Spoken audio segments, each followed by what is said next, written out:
안녕하세요. 오늘은 문제를 좀 같이 풀어볼 거예요. 제가 문제풀이 영상을 올렸음에도 불구하고 그 문제 영상이 너무 작다 보니까, 너무 일부고 작다 보니까 조금 어려우신 점이 있으신 것 같아서 같이 풀어보는 식으로 좀 준비를 해봤어요.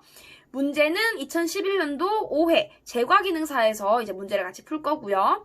제과기능사라고 해도 이때 당시에는 제과기능사라고 해도 제과랑 제빵 같이 들어가 있어요. 그렇기 때문에 제과를 공부하시는 분들은 제가 제빵 설명드리면 패스하시고, 제빵 공부하시는 분들은 제과 설명드리면 패스하시고, 이렇게 공부하시거나, 또 제과 제빵 같이 하시는 분들은 같이 1번부터 계속 같이 공부하시면 좋을 것 같습니다.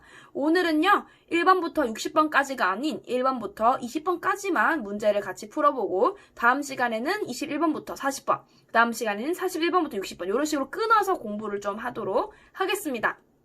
자, 그럼 시작하겠습니다. 자, 먼저 들어가는 방법은요, 건 시스템을 클릭하시고 건 시스템의 위쪽에 PC 환경 계정 눌러주세요. 그리고 필기 문제 클릭. 자, 보시면 밑에 쭉쭉 나와 있습니다. 제과기능사, 제빵기능사 있죠? 오늘은 제과기능사 클릭. 여기에 연도별로 다 해차가 있습니다. 2011년 5회. 그리고 여기 한글 파일 눌러주시고요. 요거를 다운받아서 프린터해서 사용하시면 더 좋겠죠? 프린터 하기 좀 어려우실 분들은 그냥 컴퓨터로 문제를 풀어주셔도 상관은 없을 것 같습니다. 자, 문제를 풀겠습니다. 1번. 자, 머랭제조에 대한 설명으로 옳은 것은 가번, 기름기나 노른자가 없어야 튼튼한 거품이 나온다. 요거네요, 정답은. 머랭은요, 흰자가 수분이 88%로 수분 함량이 많기 때문에 흰자는요, 기름기나 이물질이 방해를 하는 경우에는 절대 튼튼한 거품이 나올 수가 없습니다. 믹싱이 잘 안 돼요. 그래서 무조건 요거는 필수적으로 지켜주셔야 돼요. 나번, 일반적으로 흰자 100에 대하여 설탕 50의 비율로 만든다. 이건 조금씩 어떤 거에 따라서 다르겠지만 보통 1대1 비율이고요. 이거 아니죠. 3번, 저속으로 거품을 올린다. 무슨 저속입니까? 고속으로 해도 모자랄 판에 저속으로 언제 올리고 있어요? 저속 아니죠. 4번, 설탕을 믹싱 초기에 첨가하여 부피가 커진다. 아니에요. 설탕은요, 믹싱 초기가 아니라 흰자의 거품이 조금 올라온 상태에서 넣어야지 부피가 커집니다. 즉, 흰자에다가 바로 설탕을 때려 넣는 게 아니라 흰자를 한 60%를 믹싱을 해요. 즉, 맥주 거품 같은 느낌으로 믹싱을 한 후에 설탕을 넣어서 믹싱을 하는 게 좋습니다. 정답은 가번이 되겠고요. 제가 참고로 가나다라를 살짝 이게 조금 말하기가 어려워서 1, 2, 3, 4가 좀 편하더라고요. 1, 2, 3, 4로 좀 표현을 할게요. 자, 2번. 다음 중 쿠키의 과도한 퍼짐 원인이 아닌 것은, 퍼짐 원인, 많이 퍼진 게 아닌 걸 찾는 거예요. 1번, 반죽의 되기가 너무 묽을 때. 묽으면 누가 봐도 퍼진다는 게 알잖아요. 그럼 이거 아니죠. 2번, 유지 함량이 적을 때. 유지 함량이 적으면 반죽이 딱딱하지 않나요? 좀 되잖아요. 진 반죽이 아니라.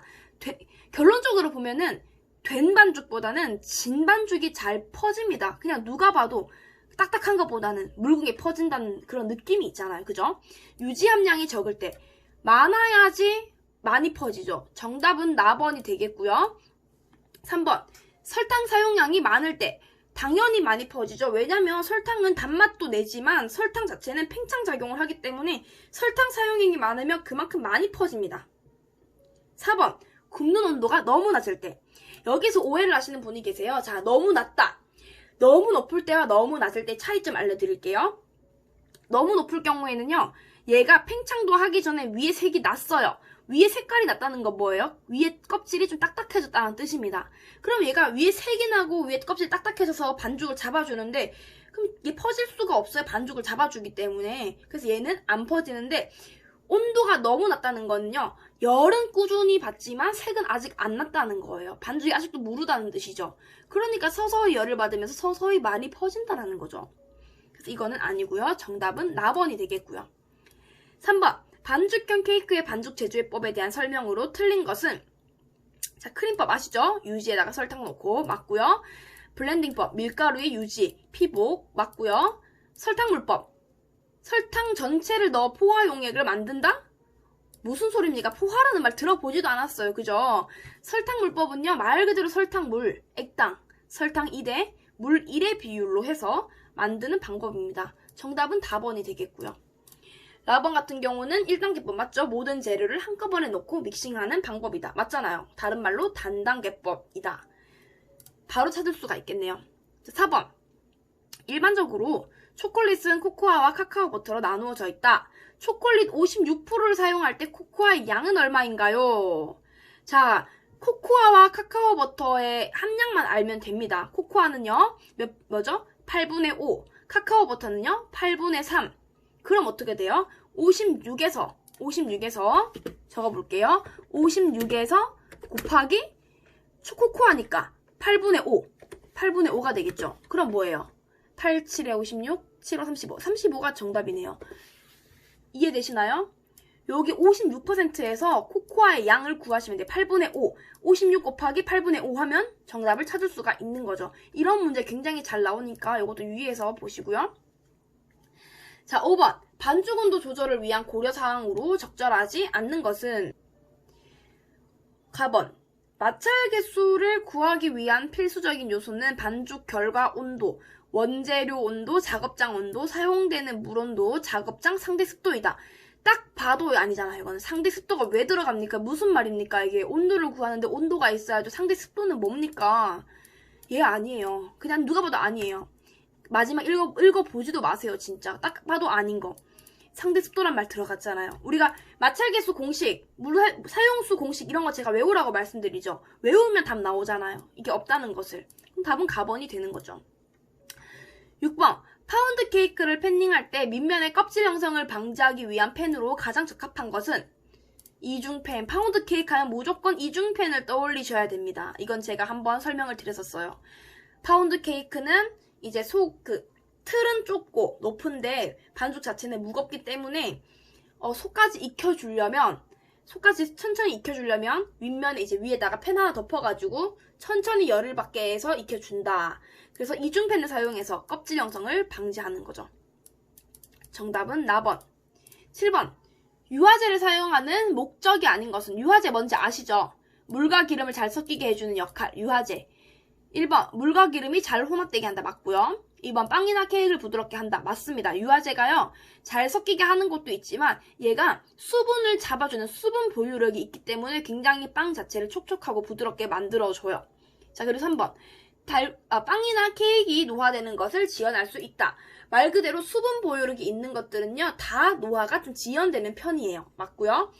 달콤한 맛이 나는데 사용한다. 유화제가 무슨 설탕입니까? 아니잖아요. 이거는 또 4번이 정답이 되겠죠. 말도 안 돼. 자, 8번. 케이크 제품의 굽기 후 제품 부피가 기준보다 작은 경우의 원인이 아닌 것은 케이크를 굽고 났더니 얘가 내가 생각했던 것보다 작았대요. 그 이유가 아닌 걸 찾아야 되네 봐요. 가번. 틀의 바닥에 공기나 물이 들어갔다. 공기나 물이 들어갔다? 틀의 바닥에? 근데 공기나 물이 들어간 거랑 부피가 기준보다 작은 거랑 무슨 상관이죠? 일단 이건 패스해볼게요. 나번. 반죽의 비중이 높았다. 비중이 높다는 거는 공기가 없다는 거예요. 그죠? 비중이 높다? 공기가 없다. 그렇기 때문에 공기가 많이 없으니 팽창을 하지 못해요. 내가 생각했던 것보다는 팽창을 못한다. 이거 맞고요. 3번. 오븐의 굽기 온도가 높았다. 자, 이것도 아까 제가 말씀드린 거랑 비슷한 원리예요. 자, 서서히 열을 받아서 팽창하면 더 많이 퍼져요. 더 많이 퍼지고 커지고 하죠. 근데 온도가 높다는 거는 얘가 팽창해야 되는데 먼저 열을 받아서 색깔이 나버리면 팽창을 많이 못한다는 뜻입니다. 4번. 반죽을 팬닝하고 얘를 빨리 오븐에 집어넣지 않고요. 바깥에서 방치를 했대요. 그러면 어떻게 되겠어요? 바깥에서 건조가 돼버리죠. 건조가 된 반죽이 오븐 속에 들어가면 윗면이 딱딱하게 말라버렸기 때문에 팽창을 하더라도 윗면이 딱딱해서 많이 팽창을 할 수가 없어요. 정답은 가번이 되겠네요. 틀의 바닥에 공기나 물이 들어갔다가 아닙니다. 이건 아마 이거랑 상관이 많이 없을 거예요. 공기나 물이 들어갔다. 만약에 바닥에 공기가 들어갔으면 더 커졌겠죠, 뭐. 아니잖아요. 그죠? 자, 넘어갈게요. 자, 9번 볼게요. 자, 9번. 잠시만요. 옮길게요. 자, 9번. 도넛 글레이즈가 끈적이는 원인과 대응 방안으로 틀린 것은 되어 있죠. 자, 가번. 유지 성분과 수분의 융합 형형이 불안정하다.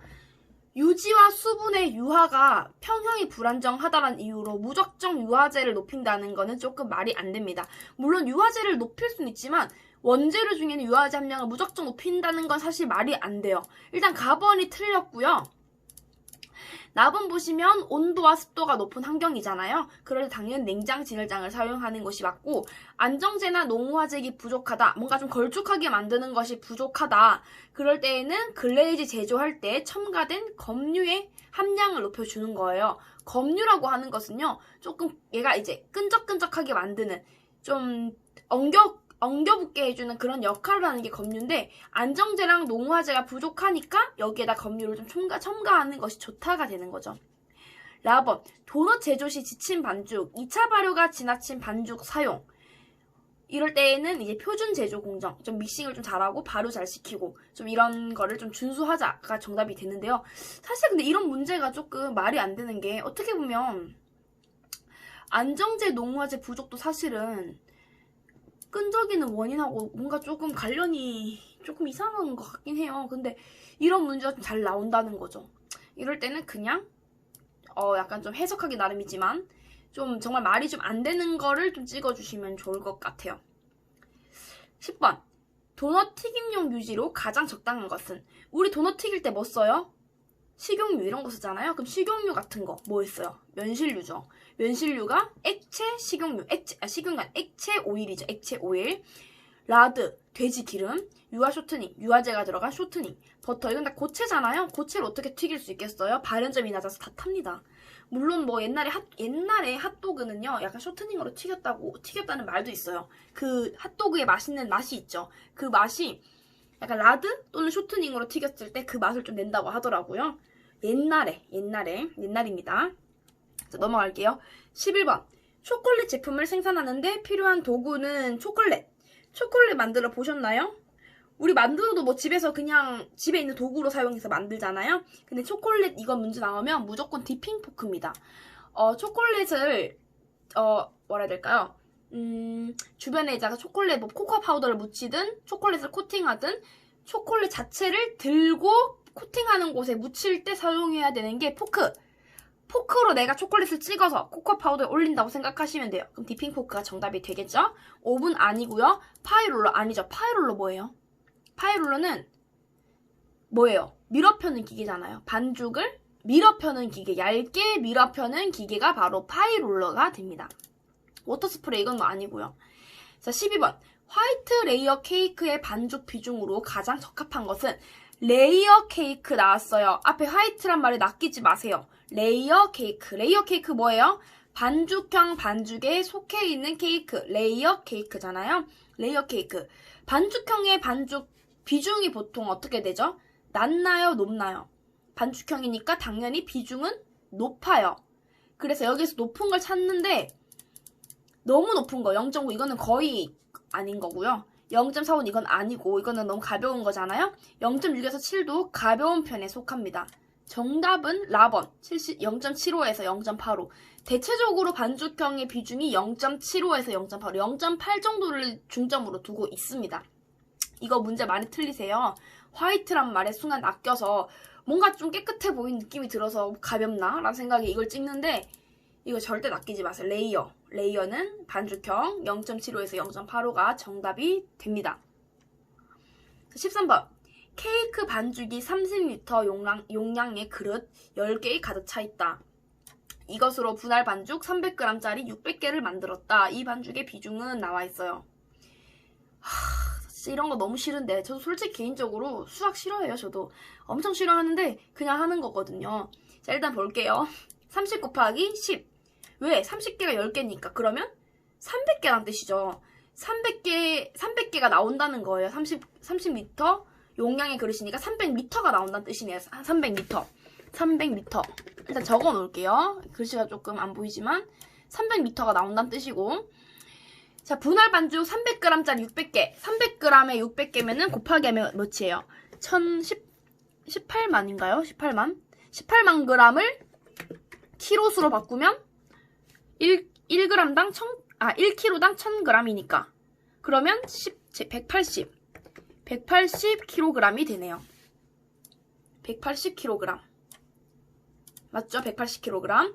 그럼 300L인데 이것으로 분할 반죽했더니 180kg 나왔대요. 그럼 비중을 구할 수 있겠네요. 이게 조금 물무게가 없어서 헷갈릴 수 있겠지만 일단 이 보기 자체가 300L 나왔는데 이 반죽으로 했더니 180kg가 나왔다는 거예요. 근데 여기서 좀 헷갈리실 필요가 없는 게 리터나 키로나 1리터에 1kg거든요. 생각을 해보세요. 우리 우유 있죠, 우유. 우유가 1000ml, 500ml, 그리고 1000ml. 1000ml는 뭐예요? 1리터죠. 그럼 우리 우유 그 1리터짜리가 몇 킬로라고 생각하세요? 1리터에 1kg라고 생각을 하잖아요. 보통 그냥 우유 1리터에 1000ml고 이건 1kg 정도다. 그럼 1리터에 1kg인 거예요. 그럼 이것도 300L지만 300kg인 거예요. 180kg이지만 180L가 되는 거죠. 그러면 그냥 180 나누기 300을 하시면 돼요. 180 나누기 300. 그러면 0.6이 됩니다. 이게 정답이 되는 거죠. 이런 문제가 진짜 짜증나는 문제예요. 왜냐면 뭐 물무게 나오고 뭐 그릇 무게 나오고 해서 정확하게 한 비중을 구할 수 있겠다마는 그런 거 하기도 벅찬데 뭐 이런 식으로 나오면 뭐 리터도 나오고 키로도 나오고 하면은 정말 뭔가 좀 혼동스럽긴 하죠. 하지만 제가 알려드렸으니까 틀리지 말아주시고요. 14번. 퍼프 페이스츄리 휴지가 종료되었을 때 이제 휴지가 끝났대요. 손으로 살짝 누르게 되면 다음 중 어떤 현상이 나타나는가 되어 있습니다. 반죽 휴지를 시켰다가 얘가 휴지가 끝났을 때는 반죽이 우리가 빵 반죽 생각하시면 돼요. 빵도 발효가 끝났어요. 그러면 손가락으로 눌렀을 때 어때요? 손가락 자국이 남아있잖아요. 똑같습니다. 누른 자국이 남아있다가 정답이 됩니다. 비슷하게 생각하시면 돼요. 15번. 다음 중 제과제빵 재료에 사용되는 이 쇼트닝에 대한 설명 중 틀린 것은 나와 있어요. 쇼트닝이란 뭘까? 쇼트닝, 동물성 지방이 100%인 기름이죠. 자, 쇼트닝을 경화유라고 부른다. 맞죠? 경화유, 굳어있는 고체 유지. 맞죠? 쇼트닝은 불포화 지방산이 이중 결합에 촉매 존재하여 수소를 첨가하여 만든다. 말이 어렵지만 사실은 그냥 쇼트닝이 우리가 뭐 우유 같은 경우는 우유 속에 있는 지방을 빼서 만든 거지만 쇼트닝 같은 경우는 우리가 임의적으로 만드는 거예요. 어떻게? 불포화 지방인 액체 지방에다가 수소를 첨가해서 그냥 만드는 거예요. 그냥. 이것도 맞습니다. 수소를 첨가한다. 그냥 우리가 마가린 만들 때도 버터랑 마가린 다르잖아요. 버터는 우유 지방, 마가린은 식물성 지방이다. 근데 식물성인데도 굳어있는 이유가 식물성 지방에 수소를 첨가해서 인위적으로 만들었기 때문에 마가린이 되는 것처럼 얘도 동물성 지방이지만 약간 불포화 지방산에다가 수소를 첨가해서 만든 겁니다. 4번. 쇼트닝성과 공기 포집 능력을 갖는다. 쇼트닝성과 공기 포집 능력을 갖는다. 쇼트닝성이라고 하는 건 사실 좀 부드럽게 만들어주는 성질이고요. 공기 포집 능력, 믹싱을 하는 과정에서 이제 공기가 들어오는지 맞잖아요. 우리 크림밥 할 때 유지 넣고 믹싱하죠. 그럼 공기 포집 되잖아요. 이것도 맞는 말입니다. 쇼트닝은 융점이 매우 낮다. 즉 녹는 점, 융점은 녹는 점입니다. 융정으로 되어 있네. 융점인데 융점. 융점이 매우 낮다. 녹는 점이 매우 낮다?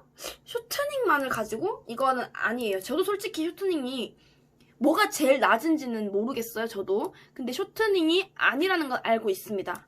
이건 오늘을 통해서 쇼트닝은 이런 거구나를 좀 깨달으시면 될 것 같아요. 자, 16번. 다음 중 발효 시간을 연장시켜야 하는 경우는 발효 시간 연장. 가번. 식빵 반죽 온도가 27도다. 맞잖아요. 표준 온도니까. 그죠? 이거 맞고요. 나번. 발효실 온도가 24도다. 발효실 온도? 발효실 온도는요, 보통 반죽 온도보다 살짝 높게 잡아줘야 돼요. 기본이 27도면 발효실도 같은 조건에서 27도로 해줘야 되지, 낮아버리면 발효가 빨리 안 돼요. 이럴 경우에는요, 발효 시간을 길게 해줘야 됩니다. 답은 나번이 되겠죠? 보통 발효실은 이제 27도면 27도, 30도면 30도 맞춰주시고 2차 발효 같은 경우는 더 높게 35도 이상으로 맞춰주는 게 최상이죠. 이스트 푸드가 충분하다. 발효를 촉진시켜주는 이스트. 근데 이스트 푸드라고 하는 것은요, 이스트의 먹이, 그러니까 이스트랑은 조금 달라요. 이스트 푸드라고 해서 이스트가 아니라 얘 같은 경우는 산화제로서 산소를 공급해주는, 산소가 공급되면은 반죽이 발효가 더 빠르고 뭔가 되게 이제 산소가 공급되면서 발효도 빠르고 뭔가 좀 좋아져요. 하여튼 그런 건데 충분하면 뭐 할 필요 없잖아요. 그죠? 1차 발효실 상대 습도가 80%다. 보통 75에서 80%를 잡습니다. 이것도 맞죠? 정답은 나번이 되겠습니다. 자, 17번. 제빵 시 굽기 단계에서 일어나는 반응에 대한 설명으로 틀린 것은? 가번. 반죽 온도가 60도로 오르기까지 효소의 작용이 활발해지고 휘발성 물질이 증가한다. 맞습니다. 60도가 어떤 단계죠?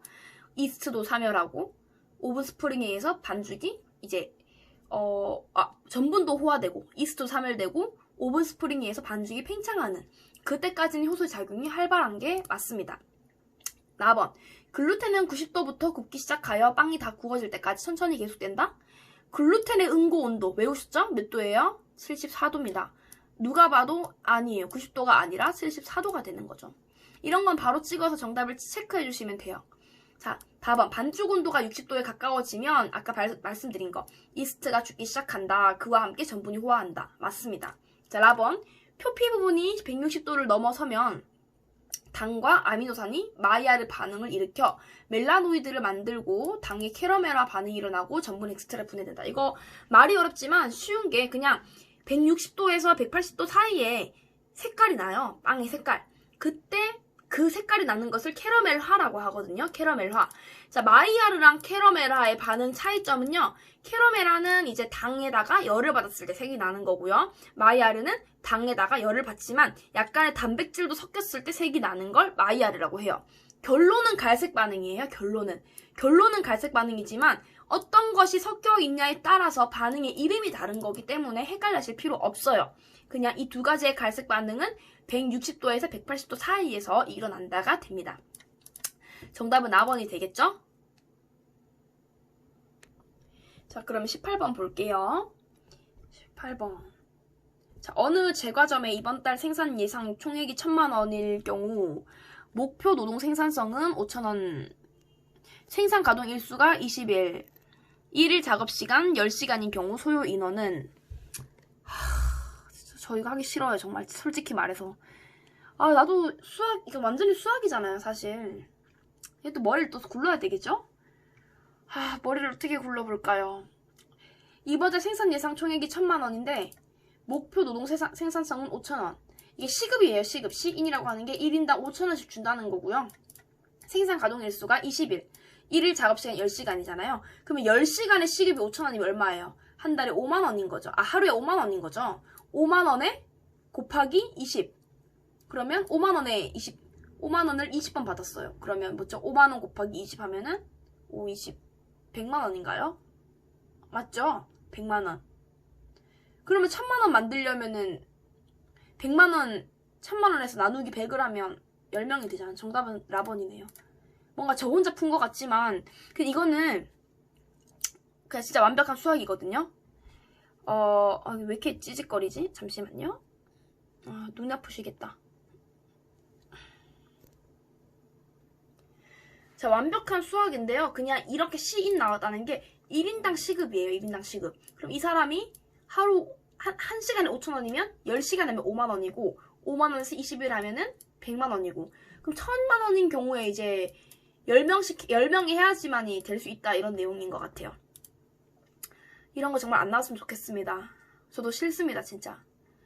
자, 19번. 냉각으로 인한 빵 속의 수분 함량으로 적당한 것은 자, 빵 속 수분 함량 38%죠. 38%. 이거는 외우셨죠, 다들? 수분 함량은 38%. 그러면 냉각 시 빵의 온도는 35에서 40도. 이것도 같이 외우셔야 돼요. 35에서 40도. 수분 함량은 38%. 여기까지 외우시면 되고요. 20번 같은 경우는 다음 제품 중 2차 발효실의 습도를 가장 높게 설정해야 되는 것은 발효실의 습도가 가장 높아야 되는 것. 정답은 4번 햄버거 빵입니다. 반죽이 조금 퍼지고 좀 뭐라 해야 될까요? 부드럽고 퍼지고 해야 되는 게 햄버거 빵이에요. 그러면은 발효실의 습도가 높아야지만 조금 얘가 다 끈적끈적 잘 퍼지고 하거든요.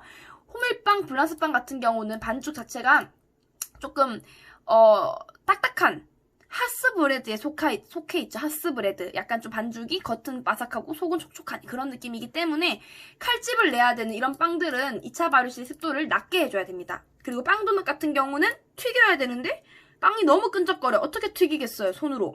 못하잖아요. 그래서 얘는 아니고요. 정답은 나번이 되겠습니다.